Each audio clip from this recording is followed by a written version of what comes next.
Assalamualaikum warahmatullahi wabarakatuh.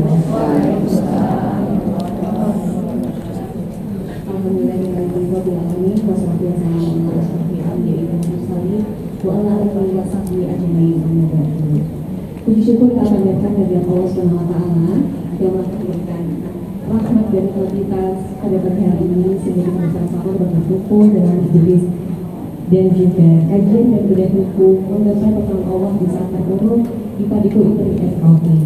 Salawat salam telah kita haturkan kepada besar kita Nabi Muhammad Sallallahu Alaihi Wasallam. Semua kita termasuk umatnya mendapatkan syafaatnya di yaumul qiyamah nanti. Amin amin ya rabbal alamin. Mudah-mudahan semua saya yakin mudah-mudahan sudah tidak sabar untuk bersama-sama mendengarkan kajian dari Ustadz Abdul.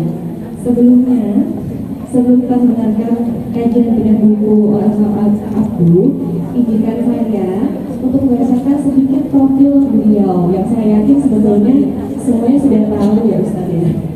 Tapi boleh kan Guru saya sampaikan sekali lagi. Ustadz Abdul ini merupakan pimpinan pondok pesantren dan Solihin di Gunung Kidul dan juga merupakan pembina Yayasan Malaysia Network, dan juga beliau ini saat ini sebagai ketua divisi media, komunikasi dan teknologi informasi Ikatan Cendekiawan Muslim se-Indonesia Kabupaten Gunung Kidul periode 2021 sampai dengan 2026, dan juga pembina dan penasehat komunitas pengusaha Muslim Indonesia, dan juga beliau aktif sebagai penulis buku yang mana saya lihat ini di depan mudah-mudahan sudah banyak bukunya beliau yang insya Allah pada pagi hari ini akan kita dengarkan bersama kajian buku dari Ustadz Abdul. Tidak berlama-lama, mudah-mudahan semua jamaah hadirin yang dirahmati Allah, kita sambut bersama Ustadz Abdul.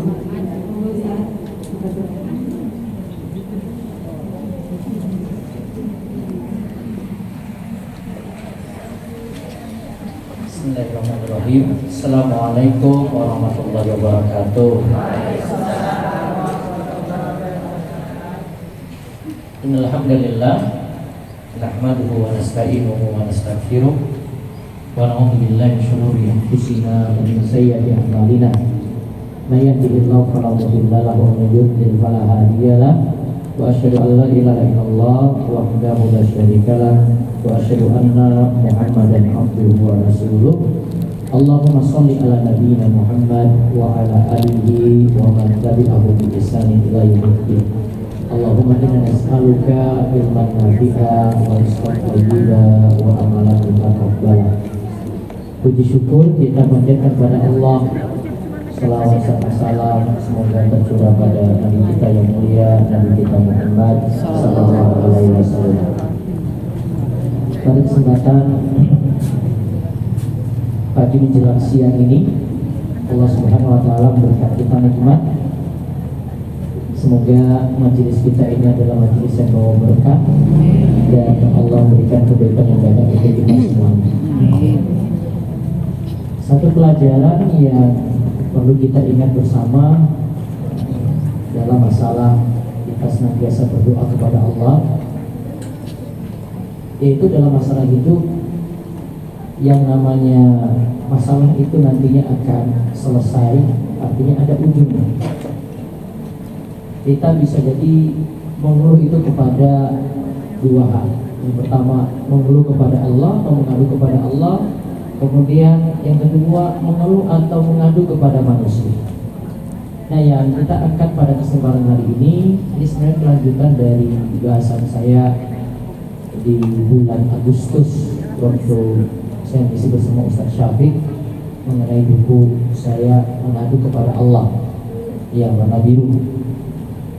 Kemudian beberapa poin-poin penting saya ringkaskan, kemudian saya masukkan dalam buku kecil, ditambahkan dengan 50 doa mengatasi problem hidup yang ini bagus sekali untuk dihafalkan ya, dan masalah-masalah berat insya Allah ibu-ibu temukan dalam buku yang kecil yang warna ini ya, mudah-mudahan sudah punya. Ini diterbitkan oleh Habibur Maiso dan Brilian, dan ini juga bisa diperoleh lebih luas di toko-toko buku yang lainnya, tidak hanya di online. Kita kembali ke bahasan tadi, mengadu bisa jadi ada dua kemungkinan. mengadu atau mengeluh kepada Allah, kemudian mengadu atau mengeluh kepada manusia. Di dalam penjelasan dari firman Allah Subhanahu wa taala di dalam Al-Qur'an, yaitu ketika membahas di surah Al-Qalam, ketika disebutkan mengenai keadaan Nabi Yunus alaihi salam. Di surat Al-Qalam di ayat terakhir Allah sebutkan fasbir li hukmi rabbika wa la takun kasahibil hud idnada wa huwa makdud. Nanti lihat di surat Al-Qalam ayat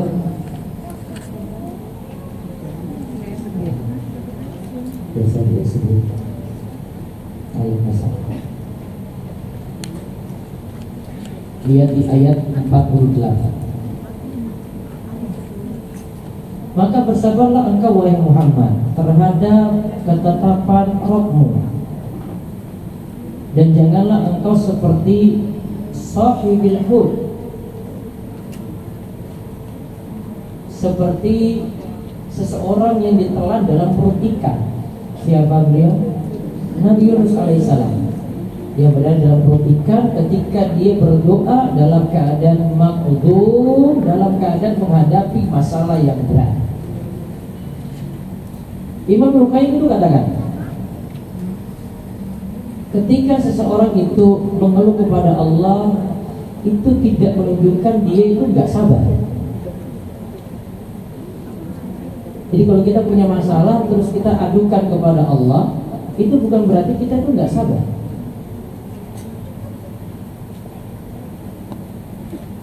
Bal i'radu 'abdihi 'ani syakwa ila ghairi jumlatan, bahkan kalau yang disebut salah itu kalau dia itu mengadu kepada selain Allah. Justru sabar itu, kata Imam Al-Qayyim, wajah ala syakwa ilaihi wahdahu yasabru. Sabar itu ketika orang mengeluh atau mengadu kepada Allah. Dia kan gak komentar pada manusia,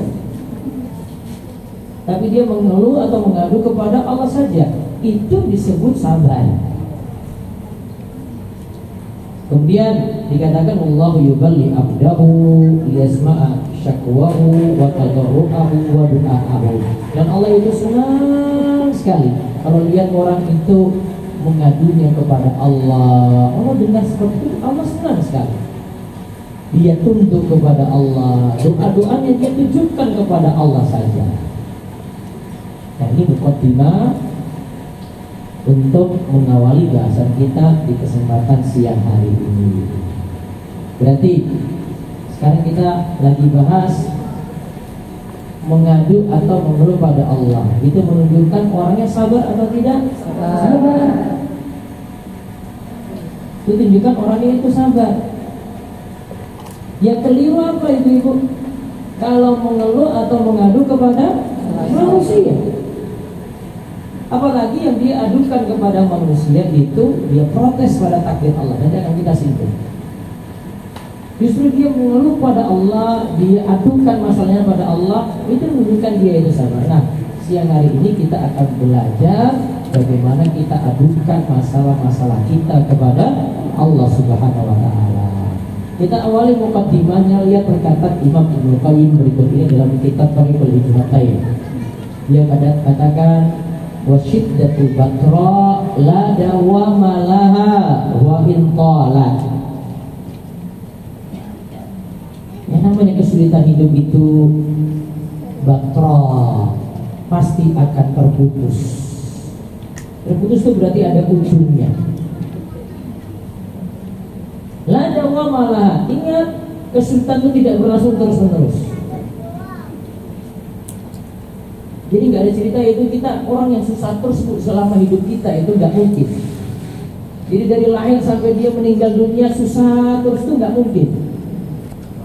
Wa min talat, walaupun ada yang mengalami kesulitan dalam waktu yang panjang, berarti kesulitan bisa selesai atau tidak? Bisa. Ada ujungnya atau tidak? Ada. Sehingga tidak perlu sedih berkepanjangan. ada ujungnya. Ibu sudah senyum, masya Allah. Kalimat Ibnu Qayyim luar biasa sekali. Nah, kita awali dengan pertama harus husnuzon pada Allah ketika kita lagi sedih. Husnuzon pada Allah. Husnuzon itu berprasangka baik pada Allah Subhanahu wa Ta'ala. Saya mohon maaf ibu, saya sambil kopi ya ibu ya. Karena tadi baru jalan santai, sebelum si Jogja lagi gitu. Di jalan 2 km dengan warga, saya mau lari disuruh jalan. Kecil tadi, jam 6 tadi 2 hari. Harusnya ibu jalan sehat juga ya dengan saya gitu. Ini di Jogja sudah polusi ya, saya nggak mau di sini. Rumah saya masih di mana? Oh itu mau ke Gunung Kidul. Kali orang Pak.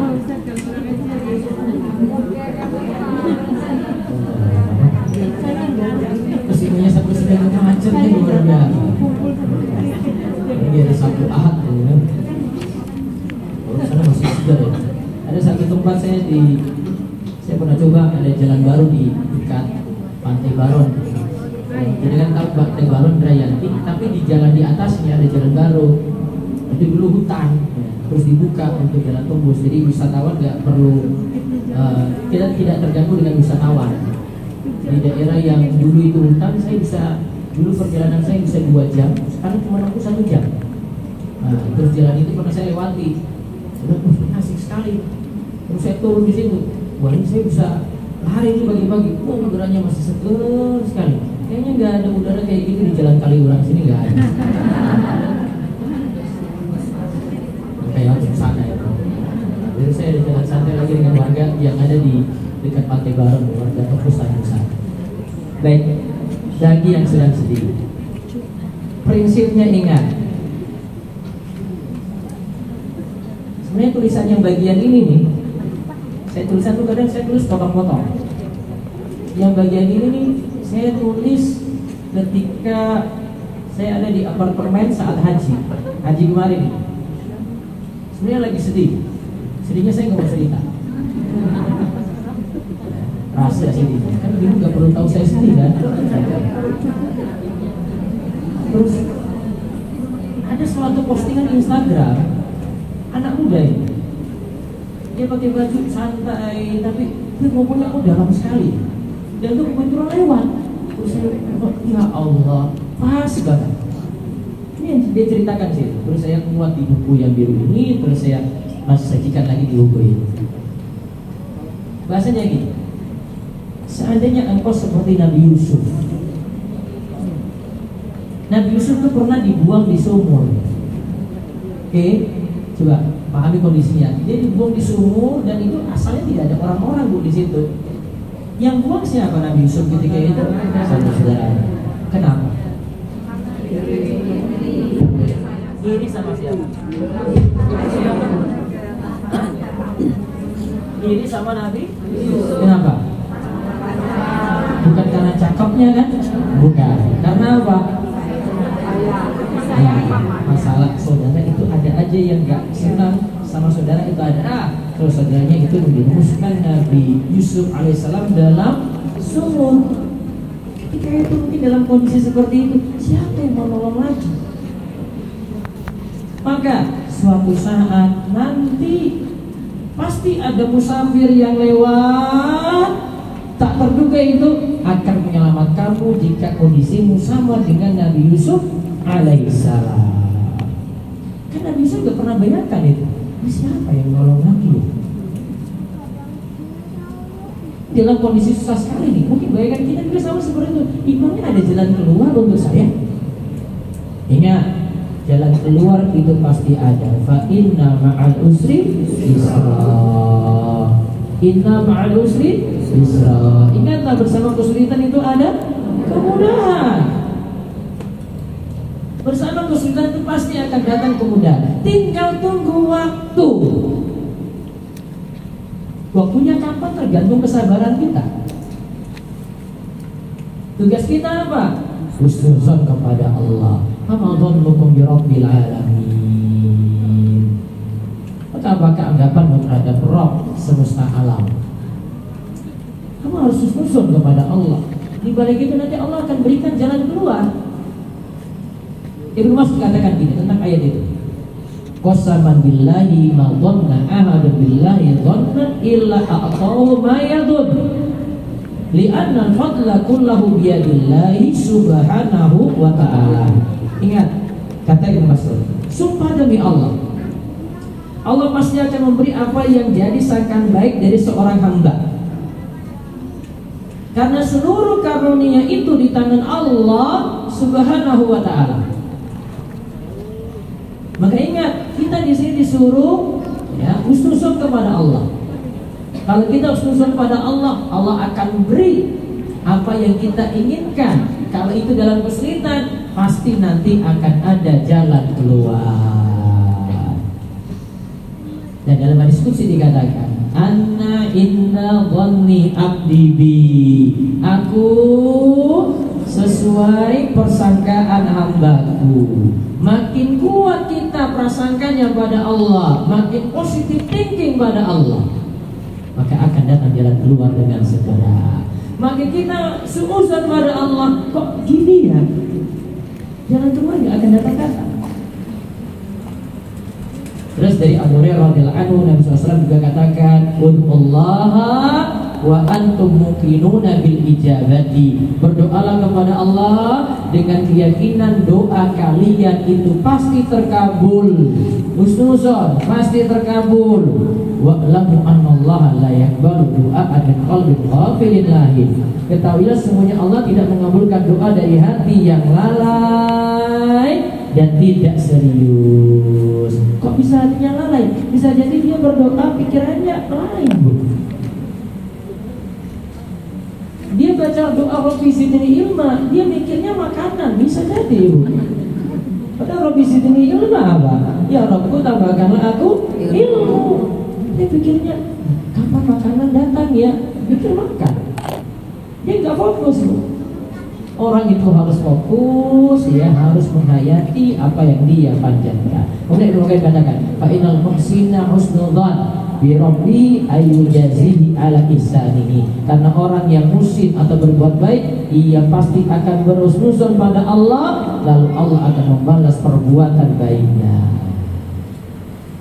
Dan dosa yang paling besar ketika seseorang berprasangka jelek pada Allah. Di antara bentuk prasangka jelek, kita tidak yakin doa kita Allah kabulkan. Kita tidak yakin doa kita Allah kabulkan. Maka ingatlah, tak perlu sedih, jangan sampai putus asa. Masih ada jalan keluar bagi yang mau bertakwa. Tolong digarisbawahi kalimat bertakwa di sini. Poin pentingnya ini dari masalah-masalah hidup yang ada. Kita harus perbaiki ketakwaan dulu. Karena Allah katakan, "Wa may yattaqillaha yaj'al lahu makhraja wa yarzuqhu min haitsu la yahtasib." Siapa yang bertakwa kepada Allah, dalam bahasa Arab itu ada kalimat syarat baru kemudian jawabannya. Siapa yang bertakwa kepada Allah, Allah akan berikan jalan keluar. Berarti siapa yang tidak bertakwa tidak dapat jalan keluar. Siapa yang kurang takwanya, jalan keluar juga tidak seperti orang yang bertakwa. Wa yarzuqhu min haitsu la yahtasib. Dan Allah akan beri rezeki dari jalan yang tidak dia sangka. Berarti faedah takwa itu apa? Allah akan berikan jalan keluar dari masalah dia yang ada. Kalau tidak bertakwa, dia cuma dapat jalan buntu. Celah pun tidak dia dapat. Ibaratnya, Bu, kalau kita punya masalah, kok berat sekali ya? Karena masalahnya muter-muter terus. Datang masalah baru, muter lagi. Nggak ada celah untuk keluar. Apalagi mau bilang pintu besar, celah saja nggak ada, lubang kecil untuk keluar saja nggak ada. Karena memang dia tidak selesaikan problem dia, yaitu takwa. Maka untuk masalah-masalah yang ada, yang pertama kali diperbaiki itu bukan selesaikan masalah ini dulu, ibu-ibu. Orang kalau punya utang datang ke ibu, terus orangnya itu nggak sholat, Bu. Jangan langsung ibu kasih uang, insya Allah dia datang lagi bu. Datang lagi ngapain? Minta lagi. Tapi kalau ibu kasih saran, mohon maaf bu, sepertinya masalahnya ini dari ibadah kita yang kurang. Maka perbaiki ketakwaan dulu nih. Enak kalau orang itu koreksi diri dulu. Kalau orang tidak koreksi diri, kan dia nggak tahu kalau dirinya salah. Dikira masalah dia itu cuma utangnya numpuk. Iya, itu masalah. Tapi kalau tidak diperbaiki ketakwaan, masalah ya nggak kelar-kelar juga. Paling ibu kasih duit, besok datang lagi tuh, bu, ini saya ada kebutuhan lagi, tolong dibantu dong. Ibu bantu lagi nih, besok datang lagi 3 kali, 4 kali, 5 kali, sama seperti itu. Beda kalau kita suruh dia bertakwa dulu. Ini sama dengan problem-problem yang lainnya juga bu. Itu bermasalah utang. Ini belum dapat masalah dari suami bu. Wah ibu-ibu, belum dapat masalah dari anak bu, belum dapat masalah dari keluarga besar. Kira-kira dengan keluarga ada masalah atau tidak bu? Ada. Dan ibu kan nggak mau cerita kan, simpan dulu. Akhirnya sedih sendiri. Coba perbaikinya itu takwa dulu. Oh ibadah saya kurang ya. Sholat saya masih bolong-bolong. Ini sholat saya itu masih nggak khusyuk. Hati saya itu di mana-mana, jasad saya di sini. Ya nggak fokus. Maka ini poin pentingnya sebelum kita selesaikan dengan solusi-solusi yang lainnya. Terus yang berikutnya lagi, imani takdir. Ingat takdir Allah selalu indah. Takdir Allah selalu indah.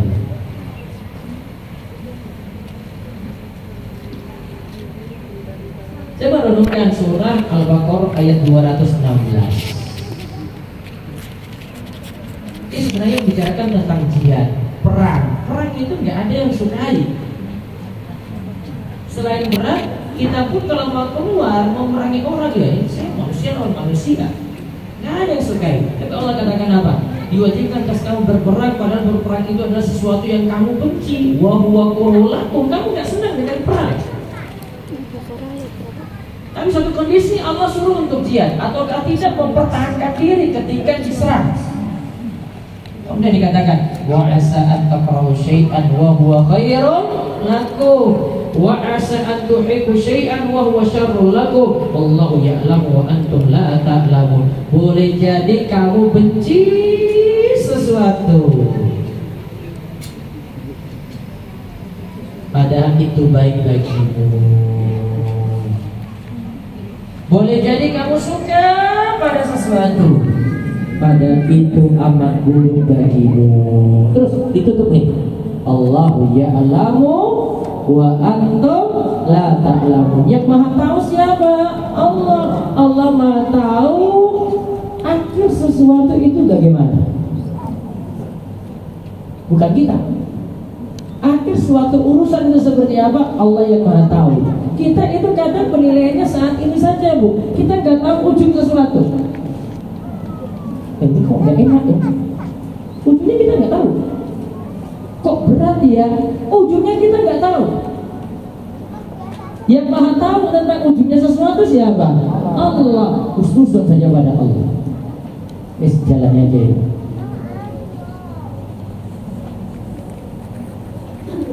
Ada satu keadaan ya, bisa jadi Allah tidak kabulkan doa kita gitu.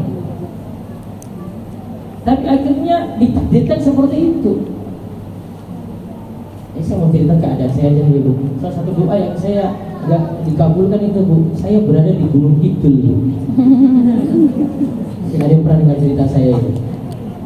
Tapi ketika KKN di UGM itu, waktu itu di zaman saya itu belum boleh milih tempat. Jadi kita harus tunggu keputusan dari pihak kampus. Soal kakak-kakak sudah beritahu, oh aduh kamu dapat gunung gitu, siap-siap nangis saja kamu. Kenapa? Ya apa gunung gitu? Dalam pikiran jenengan apa? Oh, berarti tadi saya nggak mati gini ya. Dulu. Ya Allah, ketika dapat pengumuman langsung pada hari H, list gunung itu tuh keluar tuh, dia sama di bawah, ya Muhammad Abdul Qasim, innalillahi wa inna ilaihi raji'un. Habis deh saya ini. Sudah tuh menjadi bahan ejaan teman-teman juga. Abdul kamu depan sana Gunung Kidul, waduh kasihan. Nah, diecein lagi, sudah diecein tempat-tempat itu lagi. Dibully lagi. Ternyata benar tuh gak mandi 1 minggu. Terus rebutan sama cewek lagi. Ya, namanya cewek kalau matinya sudah lama, air 1 bak itu habis baru beberapa hari saja tuh. Habis. Sudah kita ngalah-ngalah aja. Ternyata di balik itu ada yang lain. Abdul kamu disuruh tinggal di Gunung Kidul saja. Dapat gadis desa yang sudah dipinang. Oh kenapa Bu? Baru tahu. Baru tahu kenapa Bu? Oh dari Banjar soalnya Bu. Pindah ke Jogja aja nih. Akhirnya ada buku yang saya tulis itu gadis desa yang gue bilang. Nanti cari aja buku itu tuh. Saya gak usah cerita panjang lebar lagi. Awalnya kita nggak senang Bu. Tapi ternyata saat ini tinggal ya Allah, masakannya enak-enak, dekat pantai lagi. Orang Jakal saja nggak pernah lihat pantai kayak gimana. Ada jangan lombok lagi. Enak Bu, ada pernah rasa jangan lombok? Hah? Tahu jangan lombok nggak Bu? Tahu. Harus pikir lagi dulu itu. Ada sesuatu yang kita awal nggak suka. Nggak awalnya mau protes gitu kayak, kok saya bisa kayak gini? Tapi coba kalau jalani itu, sudah oh iya ya, asik juga ya, asik juga. Ujungnya ada. Wallahu ya'lamu wa antum la ta'lamun. Sama juga dikatakan dalam ayat yang lainnya, ini tentang perihal rumah tangga ini. Allah katakan dalam surah An-Nisa ayat 19, fa'in karitumuhunna, kemudian bila kamu tidak menyukai apa yang ada pada istrimu. Ini lagi bicara tentang suami istri. Masa anta takrahu syai'an wa yaj'al Allah fihi khairan katsira. Boleh jadi yang kamu tidak sukai pada istrimu itu, kamu akan mendapati kebaikan yang banyak. Istrinya ternyata cerewetnya luar biasa. Tapi alhamdulillah suaminya dibangunin subuh terus. Ada kebaikan, anak-anak dididik seperti itu, anak-anak rajin sholat terus. Di balik itu ternyata ada kebaikan yang banyak. Dia tetap bertahan dengan suaminya dengan keadaan kayak gitu. Dan ternyata di balik itu ada kebaikan yang banyak lagi. Lihat di bawahnya keterangannya, ayat pertama berbicara tentang dia yang merupakan puncak dorongan amarah karena Allah. Sedangkan ayat kedua membicarakan tentang pernikahan yang merupakan puncak dorongan hasrat biologis. Tapi keduanya disuruh supaya kita merenungkan takdir. Di balik itu ada yang terbaik. Di pembahasan berikutnya, hanya Allah yang maha mengetahui. Terus kita lompat lagi. Lalu kita sekarang berdoa kepada Allah. Lihat penghalang terkabulnya doa di halaman 23. Setelah kita bangun usul pada Allah, terus kita memahami takdir. Sekarang giliran kita berdoa pada Allah. Tapi sebelum kita berdoa, jangan sampai ada yang menghalangi doa kita untuk terkabul.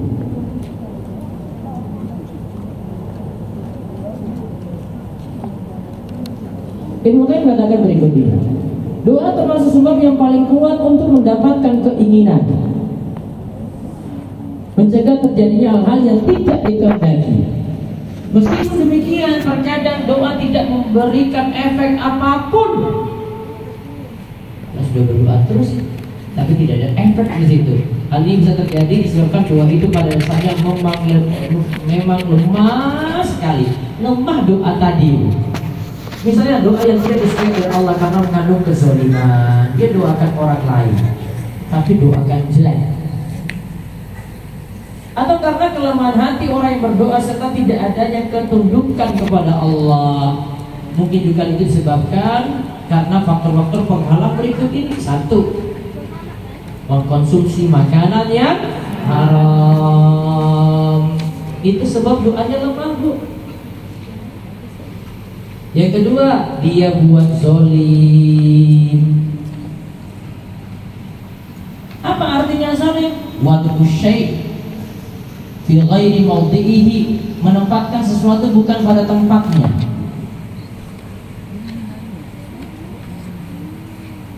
Dan secara bahasa itu zalim itu artinya nuqsan, kurang dalam hal menunaikan kewajiban, kurangnya juga karena melakukan larangan. Zalim itu bisa jadi satu, zalim kepada Allah. Dan perbuatan yang paling besar zalim kepada Allah adalah syirik. Kemudian yang kedua adalah zalim kepada sesama. Lalu yang ketiga adalah zalim pada diri sendiri dengan melakukan maksiat. Nah, kalau zalim kepada Allah, tugasnya adalah taubat. Sedangkan kalau zalim kepada manusia, tugasnya adalah minta maaf.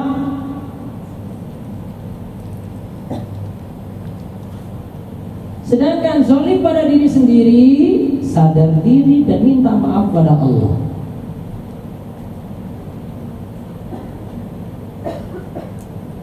Yang paling berat itu kalau punya salah pada manusia. Karena kalau minta maaf kepada Allah, Allah Maha Pemaaf. Tapi kalau kepada manusia, dasar manusia itu nggak mau kasih maaf. Dia mau balas dendam dulu. Belum, nanti. Saya minta maaf bener loh ini. Enggak, nanti aja. Atau enggak dia cuekin ibu.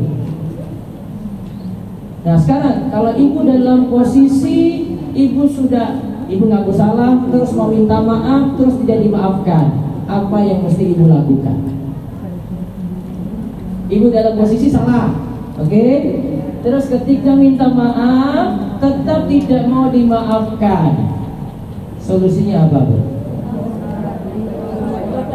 Mendoakan. Cuekin dia aja kayaknya. Dia kan memaafkan, Bu. Dia mau minta maaf, enggak? Saya mau nuntut kamu di akhirat aja besok. Kita nanti urusan di akhirat. Gimana, Bu? Yang pertama, perbuatan baik tetap berlanjut terus. Dia nggak mau maafin itu jelek, tapi tidak boleh dibalas jelek juga. Jelek berarti dibalas apa? Baik. Tetap disapa, tetap ditegur. Kalau dikasih hadiah ya dikasih tetap. Ustaz, tapi piringnya dihancurkan, Ustaz, kasih lagi besok. Oh tetap dihancurkan juga, besok kasih lagi. Masih sama juga, Ustaz, kasih lagi. Kok bisa ya? Iya bisa, Bu. Manusia gitu loh, Bu. Tetapnya kayak gitu. Jelek tidak boleh dibalas jelek, jelek dibalas apa, Bu? Kebaikan. Terus yang kedua, doakan dia supaya Allah membuka pintu hatinya sehingga bisa memaafkan kita. Doakan dia. Doanya jangan doa jelek, Bu. Tapi doa apa? Allah bukakan hati dia, ya Allah. Engkau mau memberi hidayah. Sebenarnya saat ini belum, Bu. Nanti tunggu waktunya itu. Ibu akan lihat nanti perbedaannya. Nggak boleh dibalas dengan yang jelek. Walaupun memang ada beberapa hadis, ini ada tulisan saya terbaru di rumahisa.com, kalau ibu mau baca nanti bisa lihat. Nah, ada beberapa hadis yang sebutkan gini: Man i'tadhara ila akhihi bima'dhiratin falam yaqbala kana 'alaihi mislu khati'ati sahibi maksib. Barang siapa minta maaf kepada saudaranya dengan suatu alasan, dia minta maaf. Saya dalam posisi saya minta maaf ini ya, saya salah. Lalu saudaranya itu tidak menerima maafnya, dia nggak mau menerima. Maka dalam hadis ini katakan orang yang tidak menerima maaf tersebut akan menanggung dosa seperti dosa pemungut pajak yang zalim. Dalam hadis yang lainnya dikatakan wa man i'tazara ila akhihi al-muslimi min syai'in balaghahu anhu falam yaqbal udhrahu lam yarid alayhi al-hawdha. Barang siapa minta maaf kepada saudaranya sesama muslim atas sesuatu yang pernah ia lakukan, tetapi saudaranya tidak mau menerima permintaan maafnya, maka ia tidak akan mendatangiku di telaganya siapa? Nabi sallallahu alaihi wasallam, telaga Al-Kautsar pada hari kiamat. Tidak dapat telaga Nabi karena tidak mau memberikan maaf.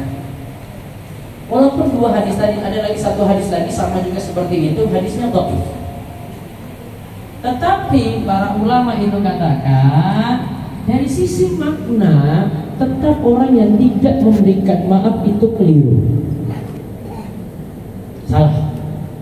Bisa jadi dia ada peluang nanti tidak menikmati telaga Rasulullah pada hari kiamat.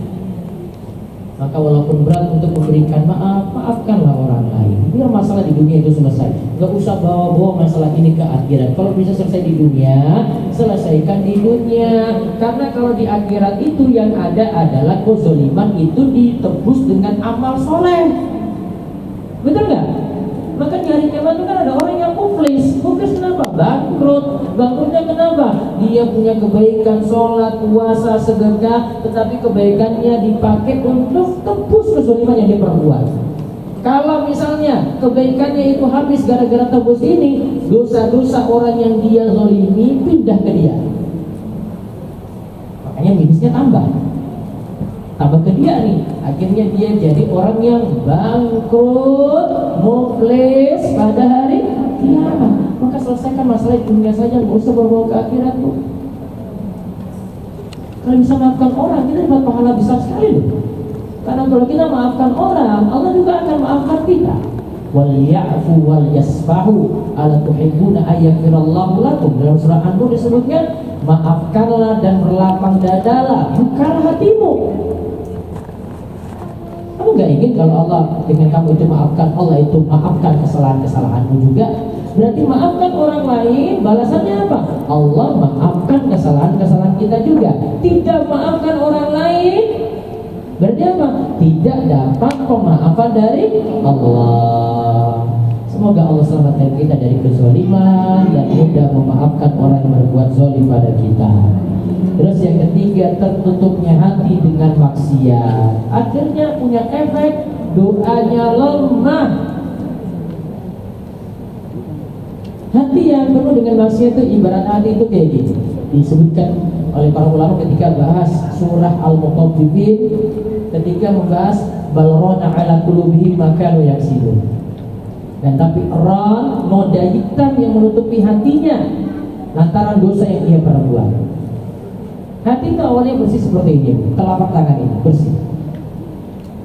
Ketika berbuat dosa, noda hitam menutupi hati. Tek. Buat lagi, tutupi lagi. Tek. Buat lagi, tutupi. Nah, sampai kayak gini nih. Ini kalau dikasih nasihat, ini biasanya sulit dengar ini. Untuk membuat hati mudah terima lagi gimana? Istighfar lagi. Dia tobat, astagfirullahaladzim, terbuka, astagfirullahaladzim, terbuka, astagfirullahaladzim, terbuka, astagfirullahaladzim, terbuka, bersih lagi. Maka maksiat itu menyebabkan hati tertutup, doa lemah. Maka doa makin kuat ketika kita itu berusaha meminimalkan dosa atau kesalahan. Walaupun kita tidak luput dari kesalahan, minimalkan. Terus praktekkan lagi amalan-amalan yang bisa menggugurkan dosa. Di antaranya banyak istighfar, mau bertobat. Terus yang membuat doa kita lama lagi, yang keempat, kondisi jiwa yang terkuasai dan terkalahkan oleh kelalaian. Karena kesibukan. Juga karena nafsu syahwat lebih dominan. Akhirnya cenderung dia itu untuk melakukan maksiat sampai lalai dari ibadah. Nah, itu beberapa pengalaman di halaman 24-25 itu terangkan tentang hadis-hadisnya. Terus kita lihat lagi, doa itu senjata orang mukmin. Lihat di halaman 29. Kata Imam Ibnu Qayyim, doa itu adalah obat yang amat bermanfaat. Karena doa kalau berhadapan dengan musibah, dia memerangi musibah, dia obati musibah, dia cegah musibah itu datang, dia hilangkan musibah itu, dan dia ringankan musibah yang menimpa. Saya pernah terangkan ketika kajian di Masjid Mina, ini diringkas jadi 4. Doa itu manfaatnya 1, mencegah suatu musibah itu datang. Itu lantaran doa. Mencegah itu artinya musibahnya gak jadi datang.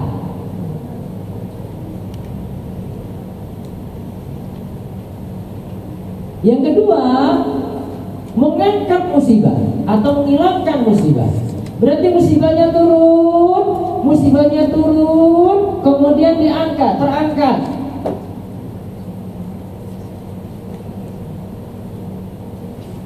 Yang ketiga, meringankan. Berarti musibahnya turun, tidak terangkat semuanya, pelan-pelan diangkat lagi, diangkat lagi, diangkat lagi, diangkat lagi, diangkat lagi.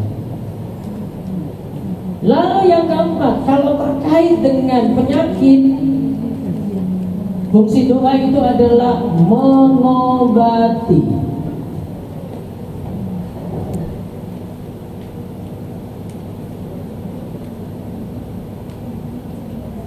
Nah, senjata orang mukmin ini, Imam Ibnu Qayyim itu mengibaratkan, lihat di halaman 31-32. Coba lihat keterangan saya ini, perhatikan baik-baik. Doa itu versus musibah itu ada 3 keadaan.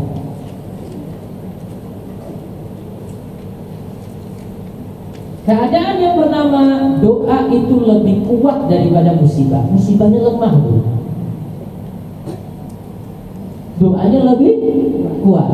Berarti doa yang kuat lawan musibah yang lemah, mana yang menang? Doa. Tulis itu, doa yang menang, musibah gak jadi datang. Itu keadaan pertama. Keadaan yang kedua, doanya lemah, musibahnya lebih kuat. Bisa jadi, Bu, musibahnya biasa-biasa saja, namun doa kita itu gak kuat, Bu. Berarti yang menang mana, Bu? Musibah. Tapi Imam Ibnu Qayyim katakan masih ada doa. Musibah tadi minimal diperingan. Jadi keadaan dia berdoa dengan tidak berdoa beda, Bu. Kalau dia itu tidak berdoa, musibah jadi akan terasa berat juga. Tapi ketika dia itu berdoa, kok mudah ya dijalani ya. Sedangkan keadaan yang ketiga, doa lawan musibah itu sama-sama kuat. Bisa jadi juga sama-sama lemah. Artinya kekuatannya sama. Berarti siapa yang menang? Draw di sini berarti, Bu. Sama-sama. Gak bisa kita bilang mana yang menang, mana yang kalah. Tapi bisa jadi satu kondisi, doa bisa unggul, bisa jadi juga musibah yang unggul. Berarti tugas kita itu adalah kuatkan doa kita. Jadi sebenarnya masalah itu bisa selesai, Bu. Tapi kita itu biasanya doanya itu kurang kuat. Kalau saya mau bahasakan bebas, Bu, kurang serius. Doanya gak mau diulang-ulang. Padahal kalau kita minta pada manusia dengan Allah itu beda loh, Bu. Kalau ibu ngomong ke suami ulang-ulang, suami bisa marah loh, Bu. Oh, kamu datang lagi, kok kemarin sudah dikasih, kok minta lagi? Kalau untuk Allah enggak, Bu. Doanya hari ini, ya Allah sembuhkanlah penyakit saya. Besok sama lagi, ya Allah sembuhkanlah penyakit saya. Ulang-ulang doa yang sama, Allah senang, Bu. Itu tanda orang serius minta namanya. Maka ada istilahnya di bab berikutnya lagi, cek lagi di halaman 37, ada istilahnya itu merengek-rengek dalam doa. Doa itu butuh diminta ulang-ulang. Allah senang kalau orang bisa merengek-rengek, nangis-nangis, minta dengan serius gitu. Coba lihat di sini katakan, wa min anfa'il adwiya al-ilhamu bid doa. Sikap terus-menerus berdoa, memelas atau merengek-rengek dalam doa termasuk obat penawar yang amat bermanfaat bagi manusia. Jadi doa itu butuh diminta ulang-ulang, Bu. Dan doa itu butuh diungkap, dan diungkapnya ulang-ulang. Walaupun Allah tahu isi hati ibu, Allah tahu masalah ibu. Gak boleh doanya kayak gini, ya Allah engkau sudah tahu isi hatiku ya Allah. Gak bisa kayak gitu. Allah itu senang diungkap. Ada rengek-rengek dulu. Ya Allah ini masalah saya berat sekali ya Allah. Itu lebih senang kalau Allah dengar itu. Dan gak boleh perasaannya juga, ih kok saya minta kemarin, kok sekarang saya minta lagi. Gak masalah.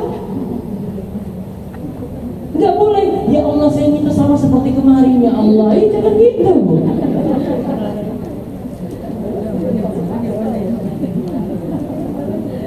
Tolong hal sekali itu.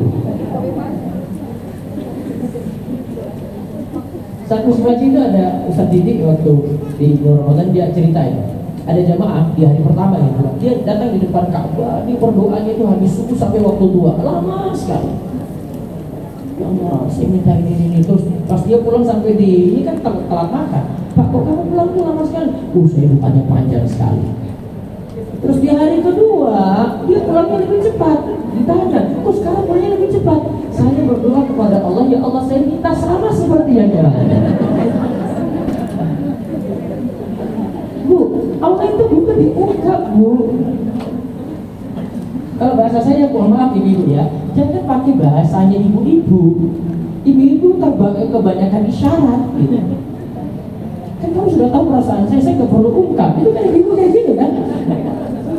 Mau minta suaminya makan bakso di situ aja, cuma bilang makan bakso di situ dong gitu. Kan, pas kamu lapar, bilang aja istri yang lapar gitu kan, selesai. Ini kan pakai kayak gini, ungkap aja. Ya Allah saya masalahnya kayak gini, pulang lagi. Ya Allah saya masalahnya kayak gini. Ustaz masalahnya 20 gak apa-apa, gak apa-apa. Itu namanya merengek-rengek dalam doa. Dan dalam hadis disebutkan di halaman 39, Innallaha yuhibbul mulihina bid-du'a. Allah senang sekali melihat ilhaq orang yang berdoa itu sambil merengek-rengek. Jelas itu Ibu? Oke. Minta ulang-ulang terus. Walaupun dengan doa yang sama, bisa jadi keadaannya Bu, doanya antara azan dan iqamah gitu. Terus saat sujud doanya sama. Terus ketika di akhir tahiyat sebelum salam doanya sama lagi. Habis zikir doanya sama lagi 4 kali Bu. Nggak apa-apa.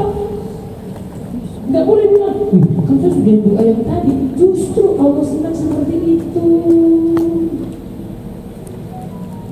Terus lihat lagi, salah satu yang perlu diingat, meskipun kita merengek-rengek tapi tidak perlu tergesa-gesa juga.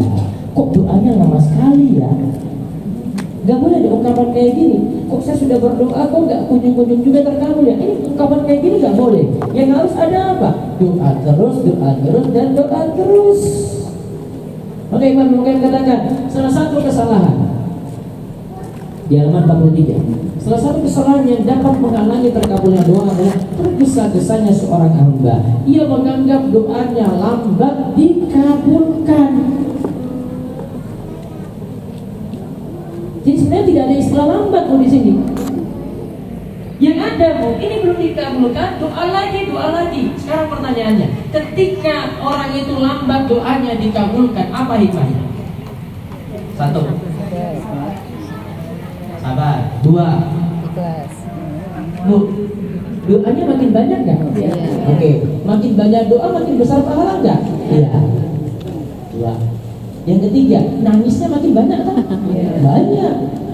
Kok lama sekali ya? Nangisnya makin banyak, Allah senang lagi itu. Setiap hari nangis kayak gitu, Allah senang kayak gitu. Saya di hadapan Allah nggak apa-apa, daripada di hadapan manusia. Ulang-ulang terus, dan itu dia ditempa sabarnya itu supaya minta dalam waktu yang lama. Dan bisa jadi hikmah yang lainnya sebenarnya sudah terkabul, tapi wujudnya lain. Kan kita nggak boleh ngatur Allah, betul nggak Bu? Iya. Nggak boleh Allah itu didikte. Saya pengen kayak gini ya Allah, pokoknya kalau kayak gini nggak mau saya Allah, nggak bisa Bu. Kayak misalnya ada seorang mau dapat jodoh terus dia detail sekali, ya Allah pokoknya dengan dia ya Allah, kalau tidak dengan dia pokoknya saya nggak mau ya Allah, sama dia saja. Nggak bisa. Yang ada apa? Ya Allah berikanlah terbaik untuk saya. Minta ulang-ulang. Nggak bisa Allah dipinta dalam masalah ini, nggak bisa. Allah yang maha tahu. Bisa jadi sudah tergantikan dengan yang lain, kita saja yang belum sadar. Jadi mungkin ada yang Allah tidak berikan keturunan pada dia, ternyata Allah berikan rezeki banyak sekali, terbuka semuanya. Yang ini tidak didapati oleh orang yang punya keturunan. Allah punya hikmah di balik itu. Kalau tidak, dia tadi banyakin doa, terus doanya itu banyak, ini jadi simpanan di akhirat. Semuanya dicatat tuh. Oh, si A ini doa terus jadi pahala di akhirat, balasannya di akhirat. Kan gak perlu tergesa-gesa. Lalu untuk kembali menguatkan doa, lihat di halaman berikutnya, halaman 49. Manfaatkanlah waktu khusyuk dan adab dalam berdoa. Manfaatkanlah waktu terus khusyuk dan adab dalam berdoa. Waktu-waktu yang mustajab berikut ini. Ini baru sebagian disebutkan Bapak Ibu. 1. Sepertiga malam terakhir. 2. Saat azan. 3. Antara azan dan iqamah. Bagi ibu-ibu yang sholat di rumah bisa setelah azan langsung, karena ibu kan gak patokan azan di masjid. Yang penting langsung waktu sholat atau dengan azan, setelah azan langsung, gak pakai patokan iqamah. Terus yang keempat, setiap akhir sholat 5 waktu, kalau bisa zikir dulu baru kemudian doa. Terus yang kelima, ketika imam naik mimbar pada hari Jumat sampai sholat Jumat selesai dilaksanakan pada hari tersebut. Ini untuk laki-laki yang sholat Jumatan di masjid. Kemudian yang keenam, akhir waktu pada hari Jumat setelah asar. Ini umum siapapun, manfaatkan waktu di hari Jumat setelah asar. Adapun adab-adabnya ditambahkan lagi berikut ini. Lihat lagi adab-adabnya selain tadi manfaatkan tadi hadirnya hati, terus waktu tadi, terus yang ketiga ada hati yang khusyuk, terus merendahkan diri, terus berdoa memenuhi adab. 1. Menghadap kiblat. Menghadap kiblat. 2. Dalam keadaan suci lebih bagus, walaupun bukan syarat. Ustaz maaf saya baru tentu tadi Ustaz saya boleh berdoa? Boleh. Yang disyaratkan untuk bersuci sholat, itu jelas, atau menyentuh mushaf Al-Quran, itu disyaratkan untuk bersuci. Terus yang ketiga, mengangkat tangan di hadapan Allah. Tangan seperti orang itu meminta, Bu. Tangan ini diangkat. Kita ini kalau ibadah itu jangan setengah-setengah, Bu. Ya. Jangan keadaan orang nggak minta juga kayak nggak kelihatan minta gitu. Jangan, kita udah minta. Jadi jangan terlalu rendah, tinggi nggak apa-apa. Ya. Oke, diangkat. Terus yang keempat, memulai dengan memuji dan menyanjung Allah. Ucapkan dulu Alhamdulillah. Terus yang kelima, memuji Nabi dengan berselawat kepada Nabi Muhammad SAW sebagai hamba dan Rasulnya. Baca Allahumma sholli ala Muhammad. Contoh muqaddimah, lihat sederhana ini. Saya baca Bismillahirrahmanirrahim, Alhamdulillahirrahmanirrahim, Allahumma sholli ala Muhammad. Sudah, itu muqaddimah namanya. Tapi kalau ibu doanya di dalam sholat gak perlu pakai muqaddimah kayak gini, karena kalau di dalam sholat itu ibu sudah ada di dalam ibadah. Lanjut dalam minta saja kalau di dalam sholat. Terus yang keenam, bertobat dan beristighfar sebelum menyampaikan hajat. Seperti doanya Nabi Yunus, La ilaha illa anta subhanaka inni kuntu minal dzalimin. Itu kan merupakan dosa. Atau doanya yang Nabi ajarkan pada Abu Bakar As-Siddiq, Allahumma inni zalamtu nafsi zulman katsira wa la yaghfiru dzunuba illa anta faghfir li maghfiratan min indik warhamni innaka antal ghafurur rahim. Terus yang ketujuh, menghadirkan diri di hadapan Allah, hatinya hadir, jangan cuma jasadnya saja. Terus yang kedelapan, bertawasul dengan nama, sifat dan keesaan Allah. Seperti nama-nama Allah itu disebutkan dalam doa-doa seperti ini. Ya Hayyu ya Qayyum bi rahmatika astaghits wa astaghfiru sya'ni kullahu wa la takilni ila nafsi tarfata 'ainin abada. Terus yang kesembilan, bisa bersedekah lebih dahulu sebelum memanjatkan doa. Berarti dia nanti tawasul, dia melakukan perantara lewat amal soleh. Amal solehnya apa? Sedekah. Terus berdoa juga juga bisa diawali dengan Ismullahil A'zam, nama Allah yang agung. Ini perantara lagi, lihat nama Allah yang agung. Ada beberapa bacaan berikut ini. Coba saya contohkan beberapa. Lihat di halaman 56. Diikuti. Allahumma inni as'aluka bi anni ashhadu annaka antallahu la ilaha illa anta al-ahad as-samad alladhi lam yalid wa lam yulad wa lam yakul lahu kufuwan ahad. Oke, itu bacaan yang pertama. Kok panjang? Ya namanya saja masalahnya panjang, ya bacaannya panjang juga, Bu. Bacaan kedua nanti bisa dilihat. Bacaan yang ketiga yang ringkas, Bu. Yang keempat yang ringkas. Ya dzal jalali wal ikram. Ayo. Ya dzal jalali wal ikram. Itu bisa jadi muqaddimah. Terus minta. Apa manfaatnya Ismullahil A'zam di sini? Di halaman 57 disebutkan hadisnya. Orang itu memohon kepada Allah dengan nama Allah yang agung, Ismullahil A'zam. Alladzi idza su'ila bihi a'ta wa idza du'iya bihi ajaba. Jika diminta dengan nama tersebut nantinya akan diberi, jika berdoa dengannya nantinya akan dikabulkan. Baru masuk ke dalam inti masalah, berdoa sebutkan masalah. Paling bagus doa itu ada sumbernya dari Al-Quran dan hadis. Maka saya susun di sini 50 doa penolong saat sulit. Lihat dari nomor 1 sampai 50. Kalau 10 nomor awal ini biasanya masalah-masalah ini, Bu. Ada nomor 1. Ini doanya Nabi Yunus alaihissalam ketika dalam kesulitan yang besar saat ditelan dalam perut ikan. Coba diikuti bacaannya. La ilaha illa anta, subhanaka inni kuntu minadh dhalimin. Terus doa nomor 2, doanya Nabi Musa memohon pertolongan dan kebaikan dari Allah. Rabbi inni lima anzalta ilayya min khairin fakir. Ya Rabb, sesungguhnya aku sangat memerlukan sesuatu kebaikan yang Engkau turunkan kepadaku. Kalau punya masalah besar lagi terpuruk, baca bacaan doa Nabi Musa tadi. Terus doa memohon rahmat Allah saat dirundung duka. Ikuti lagi. Allahumma rahmataka arju falatakilni ila nafsi tarfata ainin wa aslih li sya'ni kullahu la ilaha illa anta. Terus doa nomor 4, doa memohon ketenangan saat mengalami kesulitan. Ikuti. La ilaha illallahul azim al-halim. La ilaha illallahu rabbul arshil azim. La ilaha illallahu rabbus samawati wa rabbul ardi wa rabbul arshil karim.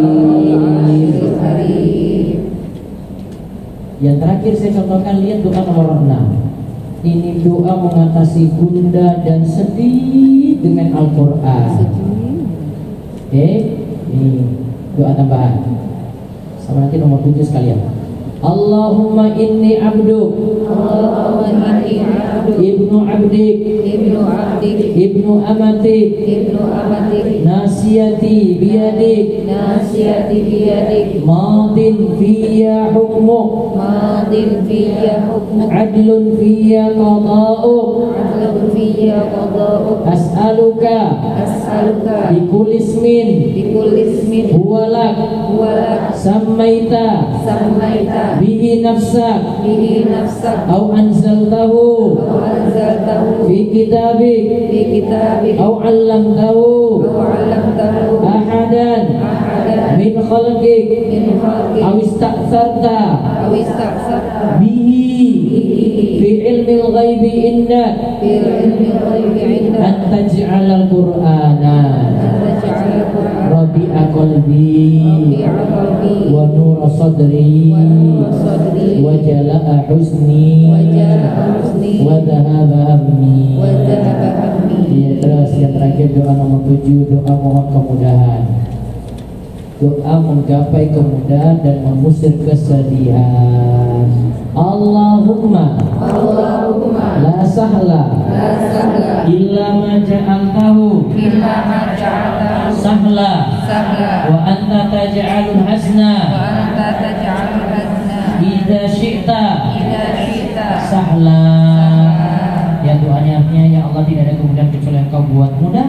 Engkau lah yang mampu menjadikan kesedihan, kesulitan menjadi mudah jika Engkau kehendaki. Demikian, semoga jadi ilmu yang manfaat. Nanti doanya diamalkan ya ibu-ibu ya. 52 tadi itu dibaca semuanya. Itu apalagi punya masalah-masalah itu ya Allah. Semoga Allah berikan jalan keluar dengan segala. Gak usah bermaksud itu, berdoa saja. Silakan jika ada pertanyaan, monggo.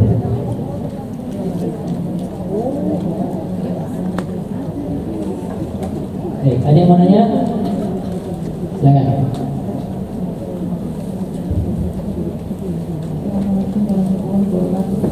Waalaikumsalam warahmatullahi wabarakatuh. Terima kasih Ustaz. Tadi Ustaz juga mendoa kita jadi kepada sama manusia. Kalau sama binatang itu termasuk nggak Ustaz? Sesama kalau dengan hewan, berarti dengan hewan Bu ya? Iya, maksudnya kita sama. Pernah dengan kucing dolimi gitu? Iya, maksudnya zolim kan kadang masuk. Bisa nggak kucingnya? Saya minta maaf ya kucingnya gitu. Maksudnya manusianya yang zolim juga. Cukup buat baik pada dia lagi dan bentuk maafnya buat baik pada dia lagi. Terus mohon ampun kepada Allah. Karena nggak mungkin kita minta maaf sama hewan-hewannya juga nggak ada gapi nanti. Sama manusia. Kalau kita misalnya kita ya nggak tahu sih jawabannya. Ya, makanya suruh sabar aja jawabannya. Sudah tahu tipe jawaban saya. Tipe jawaban saya itu cuma itu aja ya. Sabar aja. Suruh sabar, suruh menerima. Ujungnya sabar lagi. Iya, ya. Pokoknya jangan nanya yang jawaban saya pasti suruh sabar. Cari pertanyaan lain.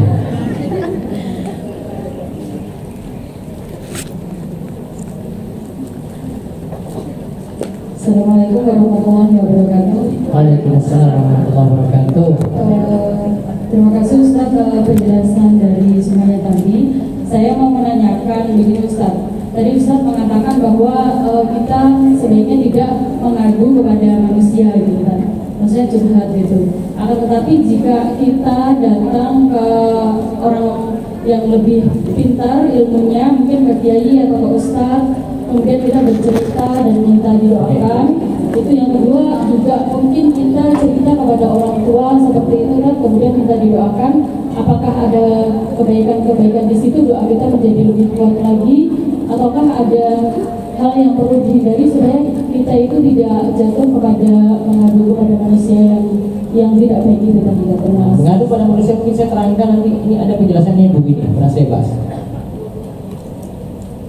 Imam Ibnu Qayyim bagi jadi 3. Ada yang pertama, ya, dia datang pada manusia, keluhkan takdir Allah pada manusia. Dia komentar kepada temannya, kok takdir saya kayak gini ya? Ini kata Imam Ibnu Qayyim, ini orang paling jelek. Karena dia seolah-olah protes tentang takdir Allah, dia minta solusi pada manusia. Padahal manusia ini belum tentu menyayangi dia dan memberikan solusi pada dia. Yang ini nggak boleh. Maka tadi mengadu pada manusia nggak boleh, itu yang pertama. Terus yang kedua, masih mengadu juga. Dia mengadunya tidak pada manusia tapi langsung pada Allah. Tapi yang dia komentari itu adalah orang lain. Ya Allah, si A ini telah zalimi saya. Imam Ibnu Qayyim itu katakan ini masih tengah-tengah. Ya kalau tengah-tengah berarti masih sekadar boleh. Ada berarti yang lebih baik. Yang lebih baik gimana? Dia mengadu pada Allah. Yang ketiga, mengadu kepada Allah. Tidak nyebut orang lain yang zalimi dia, tidak. Tapi dia keluhkan dirinya sendiri. Ya Allah, keadaan saya saat ini nih Allah, mungkin karena kesalahan saya, mungkin karena kezaliman saya. Maafkanlah kesalahan-kesalahan saya ya Allah. Nah ini yang paling bagus. Itu tadi seperti doanya Nabi Yunus alaihissalam, La ilaha illa anta subhanaka inni kuntu minadz zalimin. Nabi Yunus kan terakhirnya bilang apa? Sesungguhnya aku termasuk orang yang zalim. Dia tidak salahkan kaumnya, dia tidak salahkan orang lain. Dan itu lebih bagus karena kita langsung introspeksi diri. Adapun kalau kita datang curhat, minta solusi pada orang berilmu, boleh. Ya, boleh. Ya, minta saran, minta solusi gimana, pandangan ustadz gimana, pandangan syariat seperti apa, boleh seperti itu. Gimana layaknya orang itu minta fatwa seperti itu, boleh. Ya, betul. Terus berikutnya lagi. Assalamualaikum Ustaz. Ya, Ustaz, Waalaikumsalam apakah warahmatullahi wabarakatuh. Assalamualaikum Ustaz. Ustaz, apa ada trik apa doa khusus untuk saya untuk menengahi antara ayah dan anaknya, yang ayahnya ini mengadakan walimatul urus secara syar'i, tapi anaknya belum mau. Oh, malah kebalikan ini. Iya. Mungkin anaknya anak gadget Ustaz, jadi mungkin masih belum siap untuk Oh, berarti bapaknya ngaji, anaknya belum. Iya. Mungkin ada doa khusus buat saya Ustaz. Doanya berarti doa supaya anak itu dapat hidayah. Pakai doa qurrata ayun aja. Rabbana hab lana min azwajina wa dhurriyyatina qurrata a'yun waj'alna lil muttaqina imama. Terus spesifikkan lagi untuk masalah itu. Minta doa, minta pada Allah supaya anak ini dapat hidayah. Berikutnya lagi ada yang paling belakang, monggo.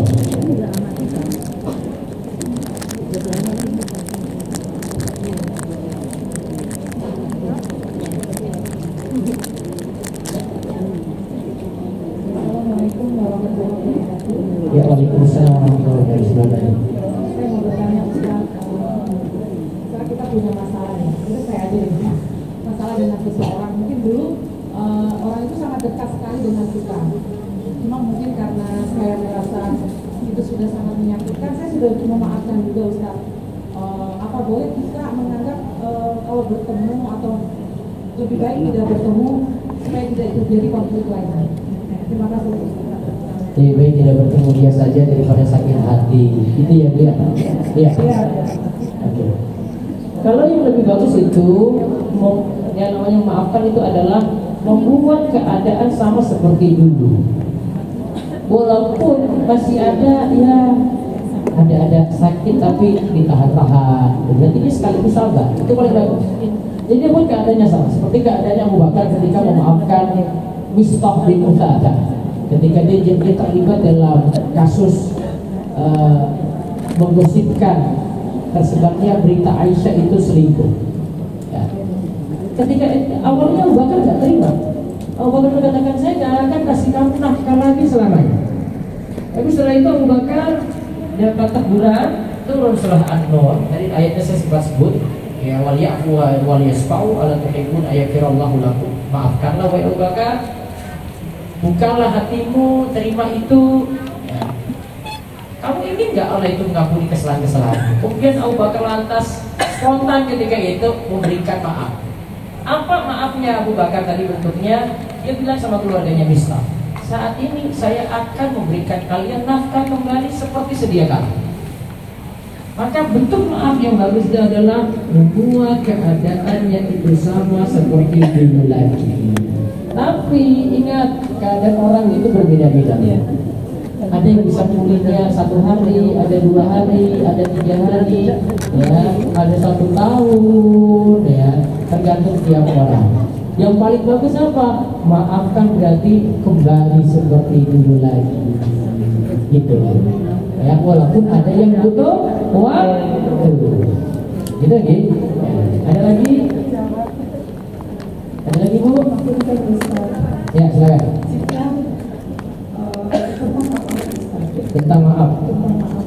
Jika orang tersebut jelas-jelas sudah melanggar syariat, karena ketika kita yang Islam misalnya, Ya. sudah jelas melanggar syariat, kita sudah doa kencang kuat, tetapi melakukan yang hal yang sama pula. Terulang lagi. Terulang lagi, kita sudah kencang, sudah dengan lemah lembut kasarannya itu ya. Tapi tetap juga melakukan hal yang sama. Kita sudah merasa sudah doanya sudah dilakukan. Apakah kita lalu membiarkan yang toksik dan Saya pernah terangkan kalau dengan orang itu bergaulnya 4 macam. Ada yang seperti butuh makanan, jadi butuh setiap waktu bergaul kemudian lagi kemudian ada juga kebaikan. Benar-benar butuh makan. Ada yang bergaul itu seperti kita butuh obat. Ketika sakit saja kita datangi. Ketika tidak sakit, tidak. Kita tidak butuh kan? Ada yang ketika toksik tadi, teman toksik, berarti kalau dia bikin pengaruh jelek pada kita tekan. Oke? Ada yang keempat, ya. Kalau yang ketiga ini baru penyakitnya. Ya. Kalau yang keempat ini toksiknya luar biasa, racunnya luar biasa. Bisa buat kita binasa, bisa buat kita mati. Ya, ada 3 dan keempat ini dua-duanya dihindari. Beramalah dengan yang pertama atau yang kedua. Itu dia Ibnu Qayyim dalam kitab beliau Bada'iul Fawaid. Allahu a'lam. Baik, ada lagi silakan.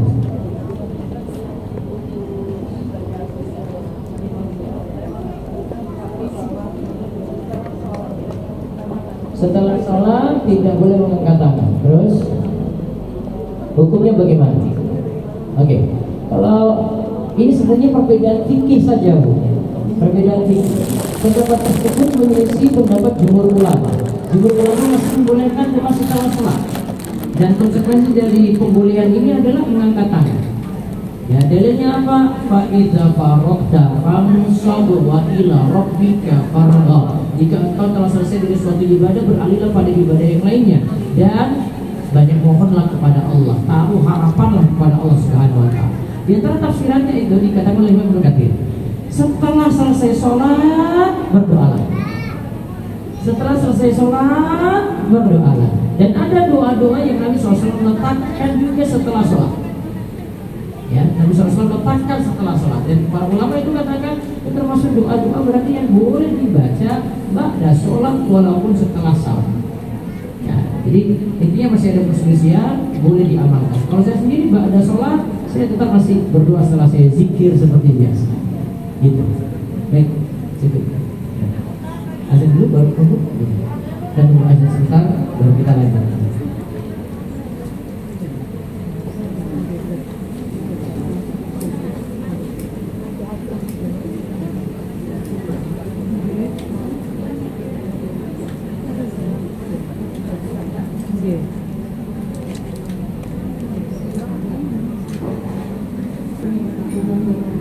Ya, waalaikumsalam warahmatullahi wabarakatuh.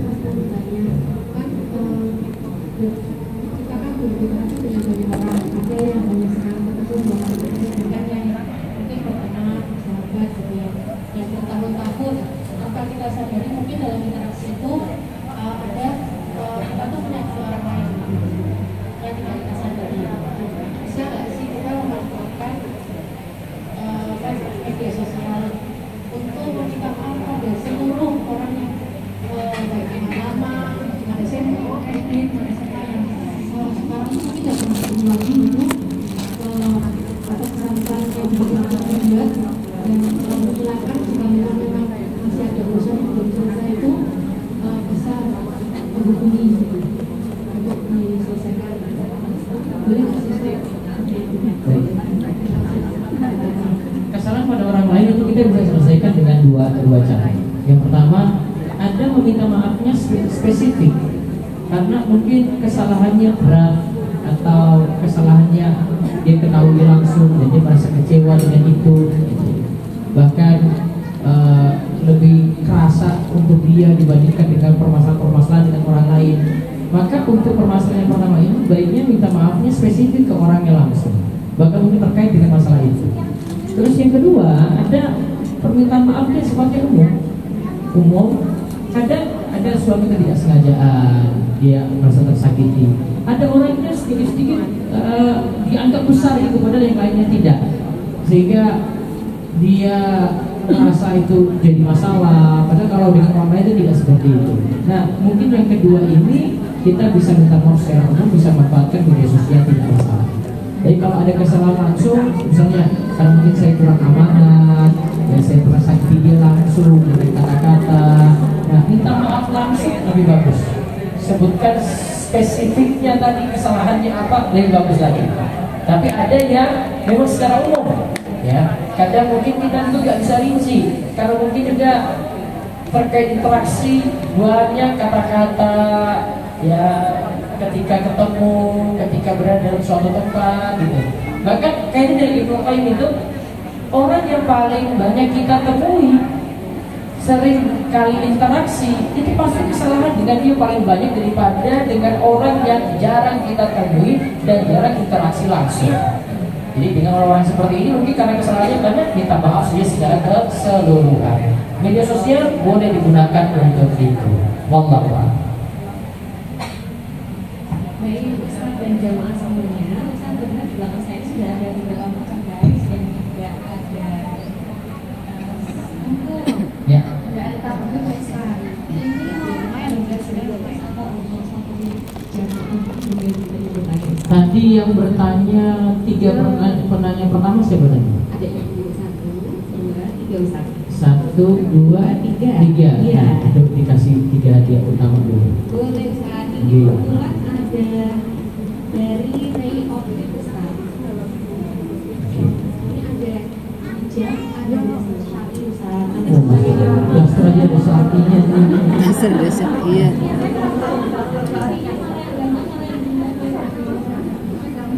Dasar sapi. jadi dia tetap tampil syari di depan suami. Masya Allah. Saya Biasanya berpakaian yang cantik. Terus 3 berikutnya. Saya kasih bukunya dulu ya dulu. Sabar dulu. Tadi ada doa Nabi Yunus. Yang sudah dapat juga. Sebutkan doanya plus artinya. artinya Enggak open book ya, namanya ujian ke open book dulu. Coba, enggak saya ini dulu, mana? Ya, coba. Sini.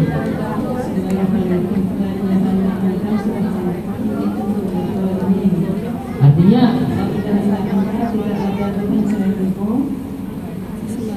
masuk sini aku termasuk orang yang baik. Masih ada tambah ini. Bonus. Terus yang kedua,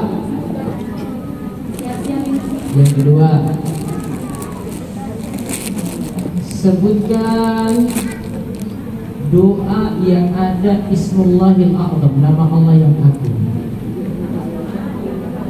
Yang mana ya? Tadi sudah saya sebut ya. Ayo, ada yang ringkas, ada yang panjang. Belakang aja. Ibu, babu. Bentar Bu, tunjuk itu sana dulu. Ya. Yang paling ringkas boleh, paling panjang juga boleh. Tadi ada 4, tapi saya sebut cuma 2. Silakan.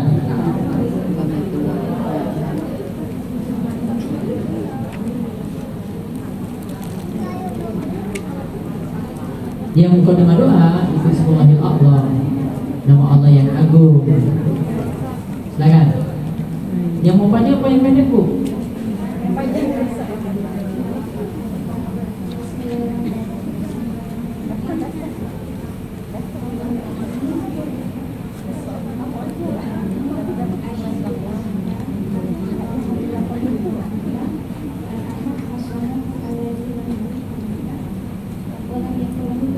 Masya Allah, yang panjang lagi di buku itu. Kasih jangan. Ada lagi? Ada. Masya Allah. Ya. kalau bisa bahasa Arab saya kasih bahasa Arab mas sekali. Satu lagi satu. Oke, yang berikutnya. Yang berikutnya lagi. Sebutkan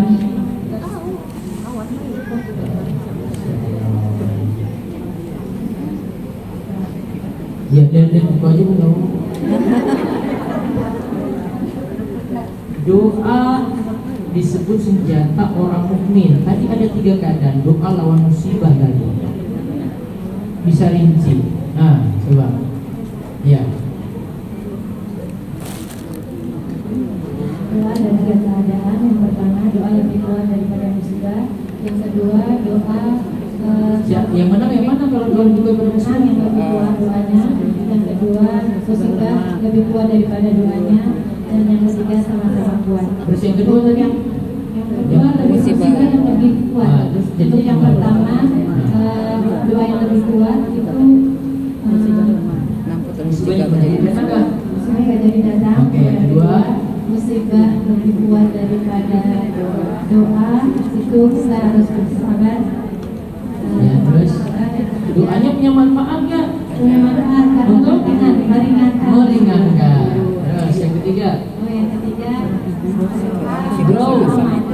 itu berarti bukan berarti doanya tidak bermanfaat, tapi bisa Satu kondisi doanya menang, ya, satu kondisi musibahnya yang menang. Oke, silakan hadiahnya. Yang ini nggak bisa nih, ini bahasa Arab namanya. Saya ini tangan. Baik, cukup yang kami sampaikan. Semoga manfaat. Terima kasih pada Bu Astrid untuk tempat hari ini di Padiku.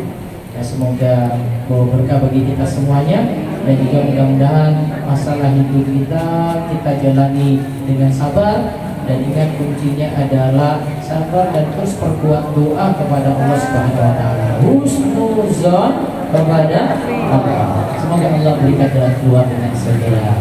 Demikian yang kami sampaikan. Wabillahi taufiq. Assalamualaikum warahmatullahi wabarakatuh.